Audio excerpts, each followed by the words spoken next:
जय जय सिया राम।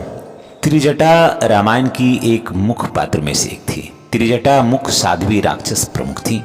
मंदोदरी ने सीता की देख रेख के लिए विशेष रूप से त्रिजटा को सुपुर्द किया था और राक्षसी होते हुए भी सीता के शुभ चिंतक में से एक थी। रावण जब बाहर होते थे तो लंका का सत्ता मंदोदरी के हाथ में था और मंदोदरी ने सीता माता को देखभाल करने के लिए वो सबरी को वहां पर नियुक्त किया था, क्योंकि सीता माता को रावण के साथ महल में प्रवेश करने की अनुमति मंदोदरी ने नहीं दे रखी थी। त्रिजटा का विशेष रूप से कहानी इस हम तमाम हिंदू धर्मावलंबियों को ये बात जरूर जानना चाहिए। त्रिजटा जो थी वो विभीषण की पुत्री थी। अब हम ये जानते हैं कि त्रिजटा इनको नाम क्यों पड़ा। इनके अंदर 3 गुणों का समाहार था, जिसलिए इनका नाम त्रिजटा रखा गया। संत कहते हैं कि इसके सिर पर ज्ञान, भक्ति और वैराग्य रूपी 3 जटाएं थी, इसलिए इन्हें त्रिजटा कहा जाता है। ये विभीषण की पुत्री थी। इनकी माता का नाम शर्मा है और रावण की भातृजा थी ये, यानी भतीजी थी। राक्षसी इसका वंशगुण था। राम की भक्ति इनके अंदर कूट कूट भरी थी। लंका के अशोक वाटिका में जब सीता के पहरेदार के रूप में ये रहती थी और माता सीता को सबसे ज्यादा हिम्मत देने वाली यही थी। त्रिजटा राम चरण में थी और राम भक्त पिता की पुत्री होने के कारण इन पर बहुत असर था। ये राम का बहुत बड़ा भक्त थी। राक्षस होते हुए भी त्रिजटा को मनोविज्ञान का सूक्ष्म ज्ञान था। सीता जी के मनोभावों को अच्छी तरह से समझती थी और वह भली भांति जानती थी कि सीता जी को संतावना देने के लिए, उनको दुखों को दूर करने के लिए राम कथा से बढ़कर कोई उपाय नहीं है। सीता जी का विरह असहाय हो चला था, मरणातुर हो चली थी सीता जी। वो आत्मत्याग करने के लिए त्रिजटा से अग्नि की याचना करती हैं। सीता जी त्रिजटा से कहती हैं कि चिता बनाकर सजा दें और उसमें आग लगा दें, तो इस अनुरोध को वह बुद्धिमान राम भक्ता यह कहकर टाल देती हैं कि रात्रि के समय में अग्नि नहीं मिलेगी।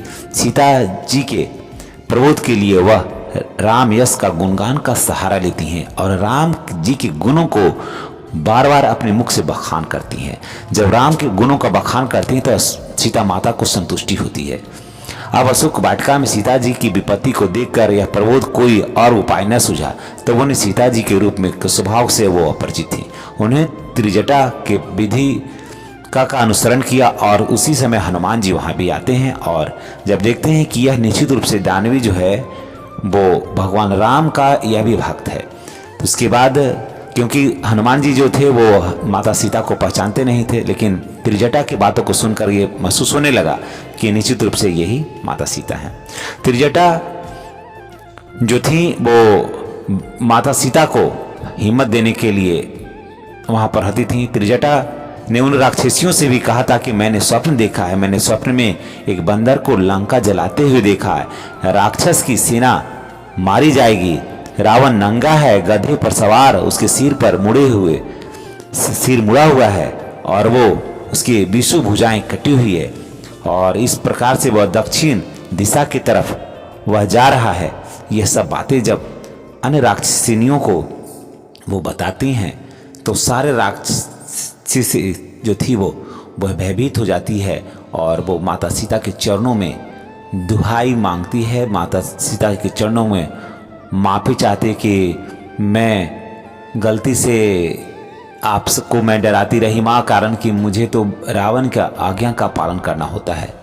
और इस तरीके से त्रिजटा जो थी वो भविष्यवाणी करती हैं और उसके बाद माता सीता के प्रति जितने भी राक्षस की लड़कियां थीं, औरतें थीं, माता सीता के प्रति उनका जो भय था वो दूर हो जाता है और माता सीता को सेवा में वो रहती हैं।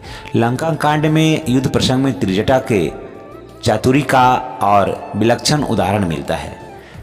राम रावण युद्ध चरम सीमा पर है। रावण एक छोर पर युद्ध कर रहा होता है, उसके सिर कट कट करके पुनः जुट जाते हैं, भुजाओं को खोकर भी वह नवीन भुजा बन जाता है और श्री राम के मारे नहीं मरता है। अशोक वाटिका में त्रिजटा के मुंह से यह प्रसंग सुनकर सीता जी व्याकुल हो जाती हैं और श्री राम जी के बाणों की से न मरने वाले रावण के बंधन से मुक्त होने के लिए आशा को त्याग देती हैं। माता सीता जो को पल पल का समाचार जो है वो युद्ध का त्रिजटा के माध्यम से ही होता था, लेकिन फिर भी माता सीता को हिम्मत देने में त्रिजटा का बहुत बड़ा योगदान है। अगर त्रिजटा न होती तो माता सीता को इतने लंबे समय तक जीवित रखना बहुत मुश्किल था, क्योंकि त्रिजटा ही एक ऐसी थी वहाँ पर जो कि माता को हिम्मत दे रही थी। तो दोस्तों, त्रिजटा की कहानी कैसी लगी?